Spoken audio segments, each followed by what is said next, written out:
السلام علیکم ورحمۃ اللہ وبرکاتہ۔ بسم اللہ الرحمن الرحیم، والصلاة والسلام علی سید المرسلین، اما بعد۔ معزز سامعین، تمام حمد و ثنا کے لائق وہی وحدہ لا شریک لہ ہے، جس نے ہم تمام کو یہ مقصد کے ساتھ پیدا کیا۔ معزز سامعین،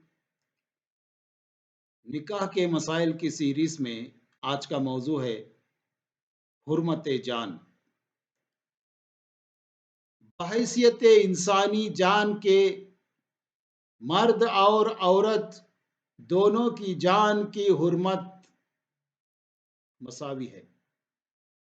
ارشاد باری تعالیٰ ہے، جو شخص کسی مومن مرد یا عورت کو جان بوجھ کر قتل کرے اس کی سزا جہنم ہے۔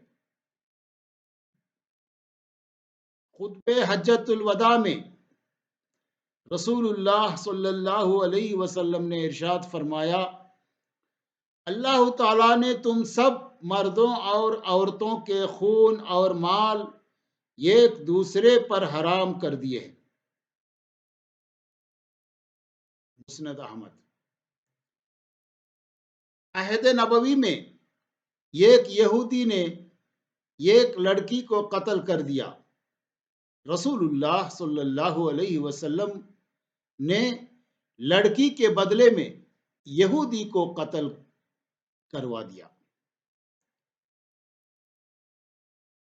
بخاری کتاب الدیات۔ یعنی یاد رہے، قتل عمد یعنی جان بوجھ کر قتل کرنا کے بارے میں اسلام نے مرد اور عورت کی دیت میں کوئی فرق نہیں رکھا۔ ذمیوں کے حقوق کا تذکرہ کرتے ہوئے آپ صلی اللہ علیہ وسلم نے فرمایا، جس نے کسی ذمی مرد یا عورت کو قتل کیا، اللہ تعالیٰ نے اس پر جنت حرام کر دی ہے۔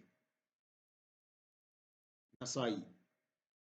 زمانے جاہلیت میں عورت کی جان کی چونکہ کوئی قدر و قیمت نہ تھی، بلکہ اس کی پیدائش کو نحوست کی علامت تصور کیا جاتا تھا۔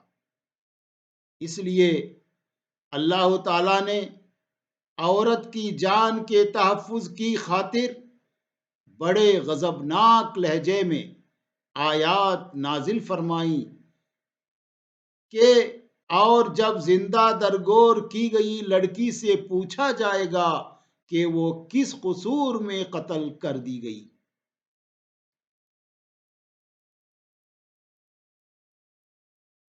یعنی یہ جو ہے سورہ تکویر کی آیت ہے۔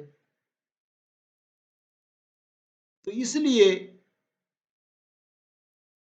اس موضوع سے مسلم مرد اور خواتین کو یہ بہت ہی بڑا سبق ملتا ہے کہ کسی چاہے مرد ہو یا عورت، کسی مرد کو یا عورت کو ذرا برابر بھی تکلیف نہیں دینا چاہیے، اس کو تکلیف نہیں پہنچانا چاہیے، چاہے ماں ہو، بیٹی ہو، ساس ہو، بہو ہو، یا بہن ہو، یا پڑوسی ہو، کسی کو بھی آپ جن کو جانتے ہیں یا جن کو نہیں جانتے ہیں، ان کو بھی ذرا برابر بھی تکلیف دینا اسلام کی نظر میں بہت ہی خطرناک ہے۔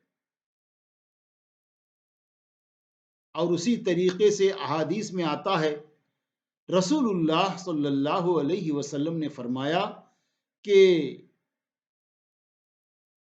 مفلس کون ہے؟ وہاں بیٹھے ہوئے صحابہ نے کہا کہ مفلس وہی ہے جس کے پاس کھانے کے لیے کچھ نہیں، نہ مال و دولت ہے، نہ گھر ہے، کچھ نہیں۔ تو رسول اللہ صلی اللہ علیہ وسلم نے فرمایا میری امت کا مفلس وہ نہیں جو میری امت کا مفلس وہ ہے جو قیامت کے دن سب کچھ عبادات معاملات سب میں نیکیاں لائے گا. اس کے پاس بہت ساری نیکیاں ہوں گی. خیرات کیا ہوگا، عمرے کیا ہوگا، حج کیے ہوگا، نمازیں پڑھی ہوں گی، لیکن وہ کسی پر ظلم کیا ہوگا، کسی کو گالی دی ہوگی، کسی پر تہمت لگایا ہوگا، کسی کے حق مارا ہوگا، تو قیامت کے دن وہ تمام لوگ آئیں گے اور ان کو اللہ تعالی اس کے نام اعمال سے، اس کے اکاؤنٹ سے جو ظلم کیا ہے اس کے برابر ان کو نیکیاں دیتے جائے گا، یہاں تک کہ اس کی تمام نیکیاں ہو جائیں گی اور لوگ اور باقی ہوں گے مظلومین، تو اللہ تعالی ان کے گناہ اس کے اکاؤنٹ میں ڈال دے گا. دیکھیے کتنی بدنصیبی ہے، کتنی مفلسی ہے. اس لیے ہم تمام کو چاہیے ہم کسی پر، چاہے وہ مسلمان ہو، غیر مسلم ہو، وہ کسی بھی مذہب کا ہو، کسی بھی جماعت کا ہو، ہم اس کو تکلیف دینے سے ذرا بر بھی دور رہنا چاہیے. بہت سارے لوگ دین پر ظلم کرتے ہیں کہ صحیح احادیث ہوتے ہوئے ضعیف احادیث کو، من گھڑت احادیث کو لوگوں میں پھیلانے کی کوشش کرتے ہیں اور وہ یہ بتاتے ہیں کہ ہم دین کا کام کر رہے ہیں، تبلیغ کا کام کر رہے ہیں. معزز سامعین، صحیح احادیث کو پھیلانے والا ہی تبلیغ کا کام کر رہا ہے، دین کا کام کر رہا ہے. لیکن جو شرک و بدعات کو پھیلانے والا، ضعیف احادیث کو، من گھڑت احادیث کو پھیلانے والا، دین کی مدد نہیں، دین کی خدمت نہیں، بلکہ دین کے خلاف کام کر رہا ہے، ایسے لوگوں کو ہم پہچاننا چاہیے اور ان سے دور رہنا چاہیے، اس لیے کہ دین اللہ اور اس کے رسول صلی اللہ علیہ وسلم کی طرف سے ہے. یہاں تک کہ ابو حنیفہ رحمت اللہ علیہ فرماتے ہیں اذا صح الحدیث فہو مذہبی، صحیح حدیث ہی میرا مذہب ہے. بتائیے.